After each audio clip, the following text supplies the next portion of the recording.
Hello বন্ধুরা, আসসালামু আলাইকুম। আশা করি সবাই ভালো আছেন। রত্নার ছাদ বাগানে আপনাদেরকে স্বাগতম।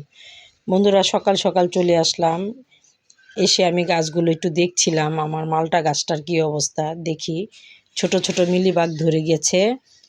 মালটা গাছ থেকে হাসনাহেনা গাছ আর লেবু গাছ, কিছুটা আম গাছ, আমের মুকুলে ধরেছে। তো বন্ধুরা, আমার মাথা তো নষ্ট, কারণ মিলিবাগ এমন একটা পোকা, তাকে দমন করা কঠিন। আর ও একদম মেরে ফেলে গাছকে, যে গাছকে ধরে সেটাকে একদম মেরে ফেলে। আমার হাসনাহেনা 3-4টা গাছ হাসনাহেনা গাছকে মেরে ফেলেছে। তো বন্ধুরা, আমি একটা নিজ হাতে নিজের ঘরোয়া টোটকা বানালাম। কীটনাশক কুসুম গরম পানির সাথে মরিচের গুঁড়ো, হলুদের গুঁড়ো আর ডিটারজেন্ট পাউডার দিয়ে, রসুনের পেস্ট দিয়ে আমি একটা কীটনাশক বানালাম। কুসুম গরম পানি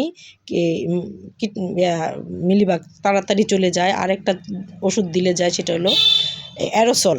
কিন্তু অ্যারোসল আমার কাছে ছিল না, আর অ্যারোসল এত দেওয়া সম্ভব না।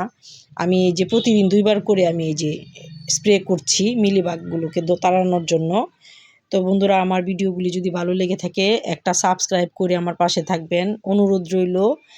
আর আপনাদের যারা ছাদ বাগানি তারা এভাবে গাছের পরিচর্যা করবেন, মিলিবাগ চলে যাবে ইনশাল্লাহ।